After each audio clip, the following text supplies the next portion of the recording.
It's time for the One Bar and Lupica Show, bringing you anything and everything Minnesota Vikings. Welcome to professional football.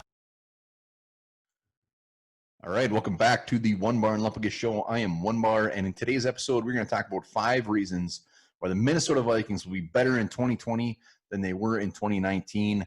I'm not even going to blow smoke up your ass. I'm not going to reach. I'm giving you 5 legit reasons why the Vikings will be better, why we should be excited. Before we get into that, remember, subscribe and like the One Bar and Lupica Show. We are so damn close to 500, even closer than last time.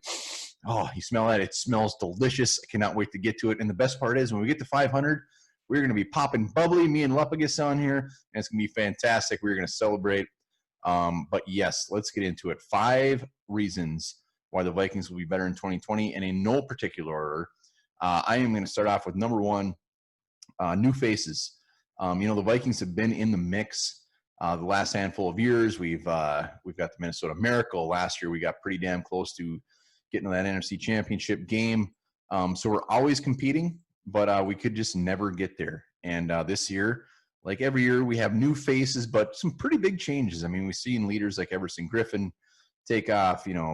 Xavier Rhodes, our secondary was hit pretty hard, but we also got some new faces like Michael Pierce. We got Tajay Sharp. We got a pretty damn good rookie class coming in. So the fact that these changes are so, I wouldn't say drastic, but I would say some pretty big changes, always allows for new opportunities, always allows for new wrinkles in the offense and the defense, gives more options. So while some people might see new faces and big change as a negative, I actually see it as a positive, including on the coaching staff as well. So new faces, while it may burn us, I'm going to look at the positive side of things and say it will actually help us, because I think it will be not only offense, but defense. I think we're going to see quite a bit of changes, which can only be good, right? Positive thinking. All right, number 2, our second-year guys. Last year's draft class was pretty damn productive as rookies. So I'm expecting a big leap, even though the offseason is not what we had hoped for. Obviously, we got some stuff going on where we will see what the offseason actually consists of. But these second-year guys, look at last year, Garrett Bradbury, Irv Smith, Alexander Madison, Armon Watts, even Chris Boyd when we get into the later rounds. These guys, I think, even if 2 of these guys take a big leap, I fully expect Bradbury to take a big leap. Irv Smith, I think, is going to be fantastic. And even Madison, even if he plays at the level he did last year, we will be in for good things. And everybody's excited about Armon Watts. It might be boom or bust territory in year 2, but everybody's expecting big things. But I think these second-year guys are going to be pretty special, and I think they are going to help big time, and especially for some of these guys that left. So that will be a fun one to watch. Number 3, Gary Kubiak taking over offensive coordinator.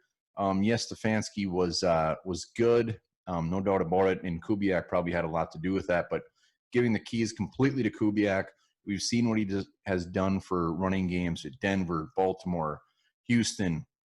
We already got a fantastic running game with Cook, Madison. I expect this to go to a whole nother level, which if Dalvin Cook doesn't sign his contract before this year starts, could even bump his price even up higher. But I think Gary Kubiak taking this running game to the next level will also obviously help the passing game. So I think the offense is actually going to be even better. Even going back to my number 2 with Bradbury, Irv Smith, and Alexander Madison, that makes one hell of a combo why the Vikings could be better in 2020. Number 4 out of the top 5, I'm going Kirk Cousins in year 3. Comfort level, he got his new contract. He's at ease. He's going to come out slinging that thing. This is his moment. This is his big time moment. He's going to arrive this year. And arrive meaning he already arrived. He's had some fantastic years in Minnesota. Even the Kirk Cousins haters have to mildly admit that when you look at the numbers, when you look at he's done. But this year coming in, I think there's going to be a lot less pressure on him. I think being here this long, if he hadn't had his contract extension, I think it could be a little gross, could be a little more pressure on him. But he's going to come in relaxed. We're going to see Kirk Cousins do some things, like I said, with that running game and the passing game. I think we're going to see a different Kirk Cousins. And number 5, final. It's not sexy, but it's got teeth. It's our special teams. We got Dan Bailey and Colquitt coming back. The last time we had our two returning guys, a punter and kicker, come back from the previous year, I couldn't even tell you. I mean, we had the Dan Carlson debacle. Punters, we were going through Quigley, Weil. But last year, these guys proved themselves. They got re-upped by the Vikings. The fact that they're coming in, and I don't want to jinx it, but I'm going to say it anyways. I am very at ease with Dan Bailey. He had a comeback year last year, and Colquitt, we all seen him booting the hell out of the ball. So special teams has just been an issue that every year we're like, yeah, this, let's see who wins the kicking competition. And we don't have to do that this year. We're at ease. They got it, and it's something we don't have to worry about, and they're both going to the Pro Bowl, right? So those are five reasons why the Vikings will be better in 2020.